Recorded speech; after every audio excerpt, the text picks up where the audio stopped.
Hey guys, let's get more news about Steelers, but first, don't forget to subscribe to the channel and leave a like. He was not going to be denied. Hines Ward compares Arizona State QB to Ben Roethlisberger. Life without Ben Roethlisberger has been rough for the Pittsburgh Steelers.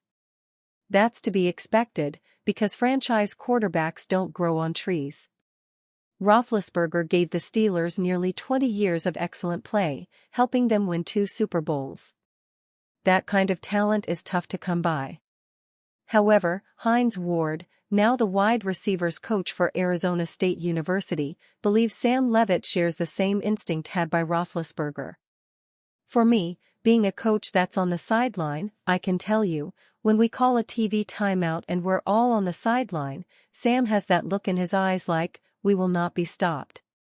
We're gonna score, Ward said recently on the podcast Speak of the Devils. He wants to score each and every time he touches a football. He had that same look that Ben Roethlisberger had. Anytime I look at Ben in his eyes, I just knew we were gonna win a game because he had that look. He was not gonna be denied of us winning. I see a little bit of Ben and Sam in that aspect of it, just watching him in his approach because he's very competitive as all get out. That's high praise from Ward. Roethlisberger is going to be in the Pro Football Hall of Fame one day. Compare that to Leavitt, who only became Arizona State's starter last year. Roethlisberger's clutch factor was one of the best aspects of his game. He put together multiple incredible comebacks, including in Super Bowl 43. Leavitt's career will be a fun one to follow. As a redshirt sophomore, he should have a lot of football left ahead of him. Leavitt threw for 2,885 yards, 24 touchdowns, and only 6 interceptions. He's a little smaller than Roethlisberger, so Ward isn't directly comparing how they play. However, it sounds like he sees that same unyielding competitiveness Roethlisberger had in Leavitt. Maybe one day Leavitt will show Steelers fans why Ward compared him to Roethlisberger. In his career, Roethlisberger led 53 game-winning drives. Pittsburgh has missed that. With no clear long-term plan at quarterback, maybe the Steelers will be in a place to draft Leavitt one day. We're still a while away from that. Hopefully, the Steelers' next franchise quarterback will have that same mentality that Ward is describing. Perhaps that will help them finally win a playoff game. The unwillingness to accept defeat did a lot for Roethlisberger's career. We'll see if what Ward sees in Leavitt shows up on the field. If it does, he should have a bright future ahead of him. Steelers top 30 visit with aging QB hints Mike Tomlin wants quick-fix solution. The Pittsburgh Steelers only have one quarterback under contract for the 2025 season, Skylar Thompson, but this will soon change. On the cusp of free agency, NFL analysts suggest general manager Omar Khan will look to get QB Justin Fields locked up to an extension. But selecting a quarterback in the 2025 NFL Draft is also on the table. At the NFL Combine, the Steelers met with quarterbacks Quinn Ewers, Texas, Jackson Dart, Ole Miss, and Will Howard, Ohio State. Now the front office is scheduling highly anticipated top 30 visits, and Louisville Cardinals' Tyler Shaw is one of the first names on the list. On Thursday, Steelers insider Ray Fittipaldo reported that the Steelers are hosting Shaw for a facility visit, as well as 2 other prospects, Ole Miss DTJJ Pigay and WVU OL Wyatt Millam. Shaw is particularly interesting. Shaw measured in at 6 feet 5 inches and 219 pounds at the NFL Combine. In addition to having an eye-popping arm strength and velocity to drive the football, Shaw also possesses quality athletic traits, showing off his 4.63 speed at the Combine and earning a 9.53 relative athletic score. The drawback? Shaw is old. And not just, well, he was a redshirt senior old. I'm talking old for an NFL prospect. The Louisville product is already 25 and will turn 26 just after the start of his rookie season. This is just a top 30 visit. The Steelers have hardly etched Tyler Shaw's name in stone as a player they will select in the 2025 draft this April.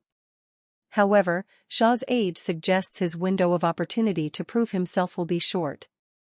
Don't get me wrong, Shaw has tools worth betting on at the next level. He's the anti-Kenny Pickett in this regard. Unfortunately, he's even older than Pickett was when he entered the NFL as a first-round pick in 2022, and that was a big turn-off to many talent evaluators. While Shaw could still wind up being a great player with a long NFL career, he could be on a short leash as a player the Steelers would expect to be pro-ready. After all, he was Justin Herbert's teammate and backup quarterback for the Oregon Ducks from 2018 to 2019, Shaw's first 2 seasons among 7 years of college eligibility. The problem is that, even if Shaw ends up being a respectable QB, he will be going into his 30s by the time the Steelers are thinking about giving him a second contract. This is something Mike Tomlin will hardly care about. The longtime head coach is notorious for making win-now moves while showing little regard for the future.